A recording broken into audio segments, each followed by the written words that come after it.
Aduh, gimana nih? Kena teacher. Aduh, teacher, minta maaf ya, saya nggak sengaja tadi nendang bolanya. Tidak apa-apa Ilham.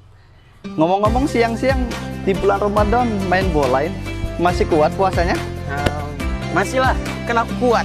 Wih, keren. Ilham, nanti malam mau ikut ke rumah teacher enggak? Kita baca doa bersama.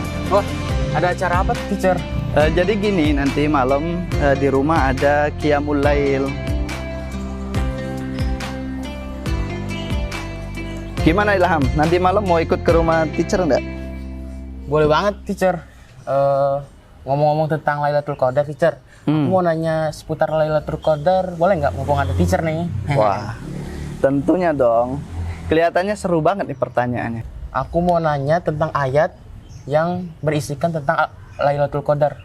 Oh ya, kebetulan teacher bawa Al-Quran. Kita ketahui kan Al-Quran itu adalah petunjuk ya. Terkait tentang pertanyaan itu, di dalam Al-Quran itu ada satu surah namanya surah Al-Qadar.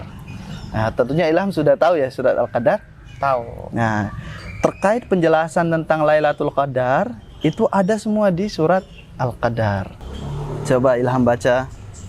A'udzu billahi minasyaitonir rajim. Bismillahirrahmanirrahim. Inna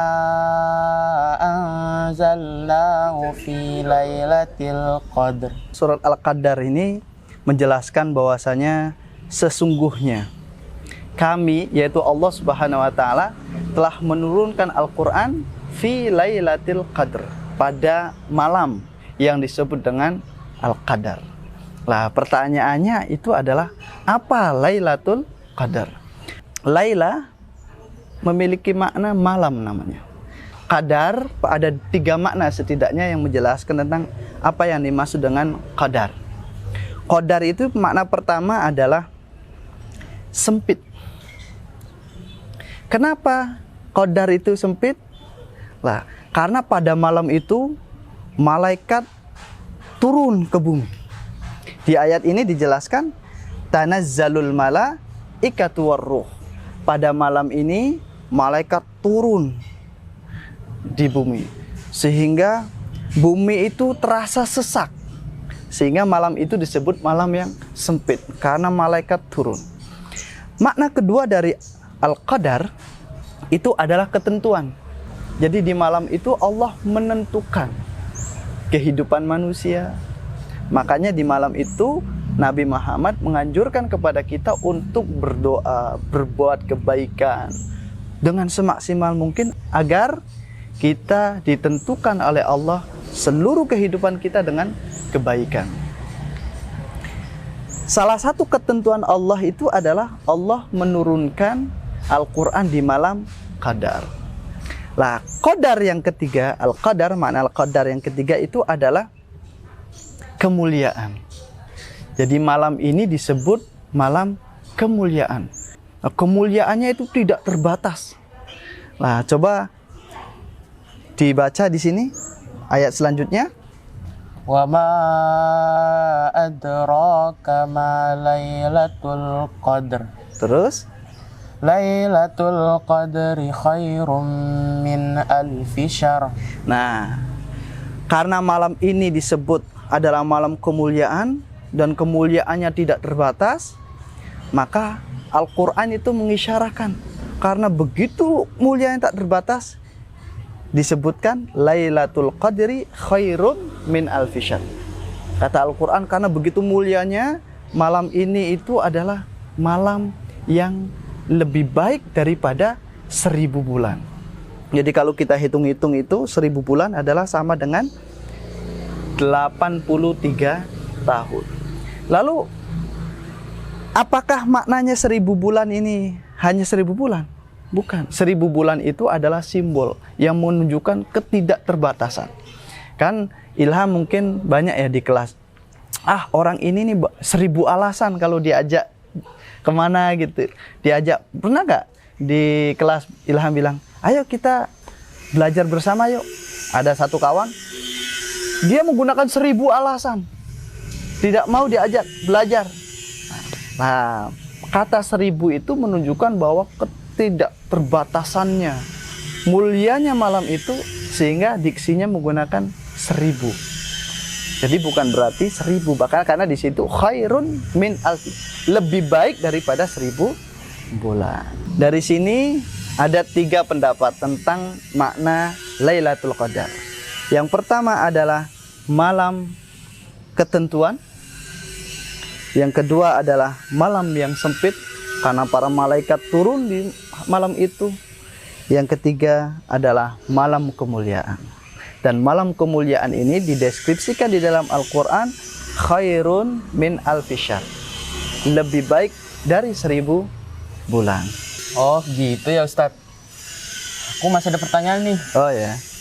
Kenapa malam Lailatul Qadar itu nggak ada siapapun yang mengetahuinya?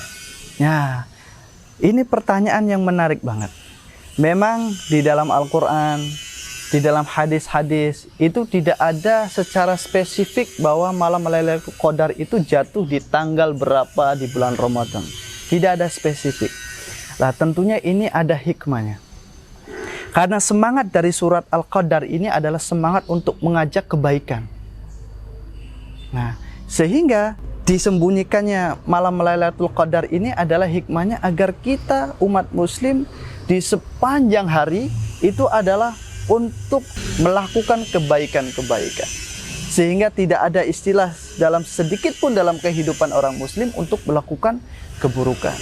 Untuk mengisinya dengan membaca Al-Quran, mendalami Al-Quran, membantu orang tua, membantu orang yang kesusahan, berbanyak zikir, berbanyak qiyamul lail, sholat tahajud, sholat sunnah dan sebagainya.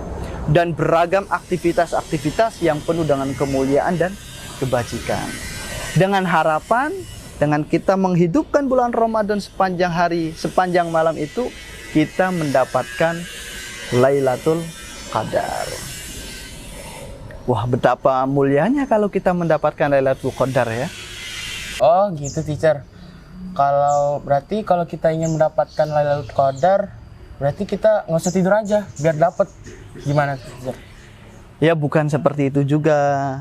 Kan Ilham masih ada aktivitas di siang hari, ada aktivitas belajar di sekolah, ada aktivitas membantu mama di rumah, ada aktivitas belajar bersama dengan adik-adik, berinteraksi dengan kawan-kawan yang lain.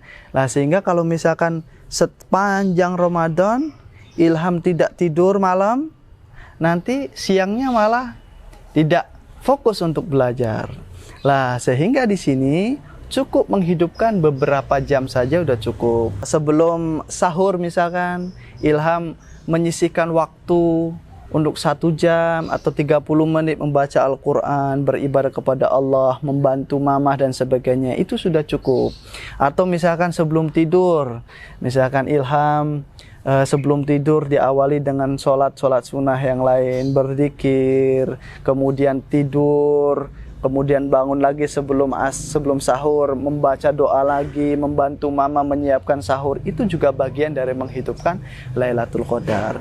Jadi bukan berarti Ilham nggak tidur sepanjang malam di bulan Ramadan. Tetap harus ada tidurnya secukupnya, sehingga aktivitas di siang hari yang merupakan aktivitas Ilham untuk belajar dan sebagainya tidak terganggu. Oh begitu teacher. Aku mau nanya pertanyaan terakhirku nih. Apakah ada ciri-ciri orang yang mendapatkan Lailatul Qadar? Lah, ini pertanyaan menarik ya. Coba Ilham baca ayat keempat di dalam surat Al-Qadar ini. Tanazzalul malaikatu warruhu fiha biizni rabbihim min kulli amr. Selanjutnya ayat kelima. Salamun hiya hatta matla'il fajr. Nah, di dalam surat itu juga ada sedikit penjelasan terkait ciri-ciri orang yang mendapatkan Lailatul Qadar. Di sini disebutkan pada malam itu tanazzalul malaikatu warruh. Turun para malaikat, warruh dan Jibril. Jadi para malaikat dan Jibril turun di muka bumi. Lah, apa yang dimaksud malaikat ini? Nah, malaikat itu spiritnya adalah kebaikan. Sehingga ciri-cirinya orang yang mendapatkan Lailatul Qadar, sepanjang aktivitasnya dia akan berbuat kebajikan. Berbuat kebaikan. Ada ciri apa bedanya antara yang datang ini malaikat ataupun setan? Contoh misalkan ya, saat Ilham berjalan atau di sekolah, Ilham menemukan uang. Nah, kalau yang datang itu adalah bisikan malaikat, uang itu mau dikemanain sama Ilham? Mau dikembaliin ke pemiliknya. Ya, dikembaliin sama pemiliknya. Itu berarti semangat malaikat itu adalah mendorong untuk berbuat kebaikan. Ah, kasihan banget ini ada uang. Yang punya kasihan pasti mencari. Saya ambil, lalu saya umumkan dan mencari siapa pemiliknya. Tapi kalau misalkan setan yang datang, saat Ilham menemukan uang di sekolah, gimana bisikannya? Aku ambil. Ya, mumpung tidak ada orang ini, saya ambil aja deh kayak gitu. Lah, di ciri-ciri malam Lailatul Qadar kayak gitu. Malaikat turun. Lah, turunnya malaikat itu adalah memberikan isyarat bahwa orang yang mendapatkan malam Lailatul Qadar itu adalah dalam dirinya ada spirit untuk melakukan kebaikan, aktivitasnya baik, kemuliaan dan sebagainya. Tidak ada sedikit pun keburukan. Di ayat selanjutnya adalah salamun hiya hatta matla'il fajr. Lihat di sini pakainya salam. Salam itu kedamaian, damai. Jadi orang yang cirinya mendapatkan malam Lailatul Qadar itu hatinya damai. Minimal damai dengan dirinya sendiri, damai dengan lingkungan, damai dengan orang tua, tidak durhaka kepada orang tua, damai dengan lingkungan sekolah, tidak berbuat onar di sekolah, damai dengan hewan, damai dengan seluruh alam semesta ini. Nah, dijelaskan itu salamun hiya hatta matla'il fajr. Di sini dijelaskan kedamaian itu sampai matla'il fajr, terbitnya fajar. Apakah artinya berarti orang yang mendapatkan Lailatul Qadar itu merasakan kedamaian hanya sampai terbit fajar itu? Lah, para ulama yang dimaksud dengan matla'il fajr itu adalah fajar kehidupan. Jadi fajar kehidupan itu setelah kita wafat, nah itulah fajar, kita hidup lagi. Nah, sehingga spirit orang yang mendapatkan Lailatul Qadar itu, dia akan melakukan aktivitasnya dengan damai, memberikan kedamaian, memberikan kesejukan sampai akhir hayat nanti. Jadi itu tanda-tandanya. Yang pertama adalah selalu berbuat kebaikan. Yang kedua adalah selalu berbuat kedamaian sampai sepanjang hayat. Jadi itu sekilas tentang Lailatul Qadar. Gimana malam ini? Mulai tertarik untuk mereguk dan semangat untuk mendapatkan Lailatul Qadar? Tertarik banget Bang Teacher, karena penjelasan Teacher yang tadi dijelaskan, aku jadi semakin tertarik dengan Lailatul Qadar. Ya, tentunya kita berdoa kepada Allah, semoga kita semua mendapatkan keberkahan di bulan Ramadan, terutama dipertemukan dengan malam Lailatul Qadar, sehingga hati kita menjadi bersih, hati kita penuh dengan kesejukan dan menyebarkan kedamaian di semesta. Masya Allah Teacher, siang hariku jadi lebih bermakna atas penjelasan Teacher.